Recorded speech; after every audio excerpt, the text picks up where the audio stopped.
ایران کی پاکستانی فضائی حدود کی بلا اشتعال خلاف ورزی، پاکستان کی مذمت۔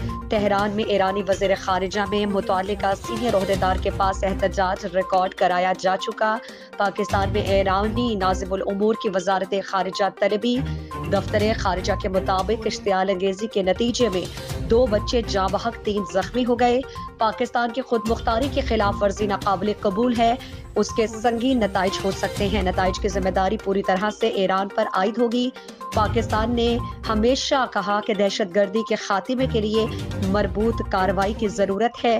یک طرفہ کارروائیاں 2 طرفہ اعتماد کو شدید نقصان پہنچا سکتے ہیں۔ خیبر پختونخوا اور پنجاب کے میدانی علاقوں میں شدید دھند کا راج۔ موٹر وے M1 پر پشاور سے برہان تک ٹریفک کا داخلہ ممنوع۔ لاہور اسلام آباد موٹر وے M2 دھند کی وجہ سے بند کر دی گئی۔ M5 شیر شاہ سے ظاہر پیر تک بند۔ دھند کی وجہ سے لاہور سیالکوٹ موٹر وے M11 استعمال کرنے پر پابندی۔ سوات ایکسپریس وے بھی کرنل شیر خان سے اسماعیلیہ تک بند۔ عام انتخابات سے قبل الیکشن کمیشن میں اکھاڑ پچھاڑ۔ سعید گل کی جگہ اعجاز انور چوہان الیکشن کمشنر پنجاب تعینات۔ فرید آفریدی کو الیکشن کمشنر بلوچستان بنا دیا گیا۔ سعید گل ڈائریکٹر جنرل الیکشنز مقرر۔ سندھ میں دوران تعیناتی اعجاز چوہان پر کئی جماعتوں نے پیپلز پارٹی سے وابستگی کا الزام لگا۔ مسلم لیگ نون، GDA، MQM، جماعت اسلامی نے الزامات لگائے۔ اعجاز چوہان کو سندھ سے ہٹا کر الیکشن کمشنر بلوچستان بنا دیا گیا تھا۔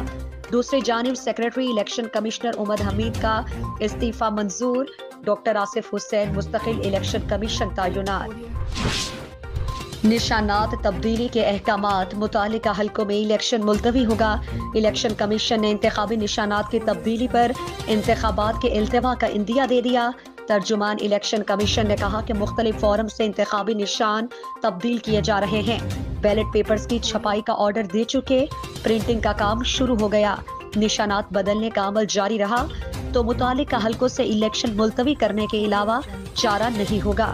الیکشن کمیشن کی DROز اور ROز کو انتخابی نشانات کی تبدیلی سے اجتناب کی ہدایات۔ تبدیلی لازمی ہو تو الیکشن کمیشن سے پیش کی اجازت لی جائے۔ دوسری جانب انتخابات میں جو ہے وہ سیکیورٹی کے انتظامات کے لیے اہم اجلاس جمعرات کو طلب۔ نواز شریف کو نکال کر ملک کی ترقی روکی گئی۔ شیر مضبوط حکومت کے ساتھ آئے گا تو مہنگائی کم ہوگی۔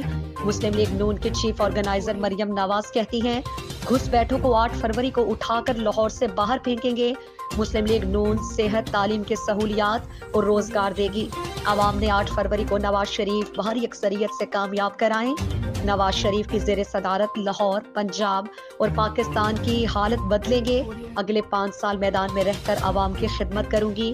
مریم نواز کی PP 159 انتخابی مہم، جوہر آباد، نشتر آباد اور گجومتا میں خطاب۔ مسلم لیگ نون سادہ اکثریت سے بھی زیادہ حاصل کرے گی۔ سابق وزیر خزانہ اسحاق ڈار کہتے ہیں دوسری جماعتیں چاہیں گی تو انہیں کابینہ کا حصہ بنایا جائے گا۔ مختلف محکموں کے لیے دوسری جماعتوں سے خدمات لی جا سکتی ہیں۔ حکومت میں آنے کے بعد IMF کے پاس جانے کا فیصلہ کیا تو فوری جائیں گے۔ بنیادی اصلاحات کے علاوہ اور کوئی چارہ نہیں ہے۔ پرائیویٹائزیشن پروگرام تیار ہے۔ عوامی معاشی معاہدہ، پیپلز پارٹی نے انتخابی منشور پیش کر دیا۔ بلاول بھٹو زرداری کا لاڑکانہ میں تقریب سے خطاب۔ پیپلز پارٹی کی حکومت آئی تو مہنگائی اور بے روزگاری ختم کرے گی۔ کسان کارڈ سے کسانوں کو سبسڈی اور غریبوں کو مالکانہ حقوق پر گھر دیں گے۔ ملک کے ہر ضلع میں یونیورسٹی بنائیں گے۔ عوام کے صحت کی سہولیات فراہم کریں گے۔ مزید کہا کہ ایک شخص کو چوتھی بار مسلط کیا گیا تو عوام نقصان اٹھائیں گے۔ سیاست کالم گروئی سے شروع ہو کر دشمنی تک پہنچ چکی اور قربانیوں پر سمجھوتا کر کے دہشت گردوں کو واپس لایا گیا۔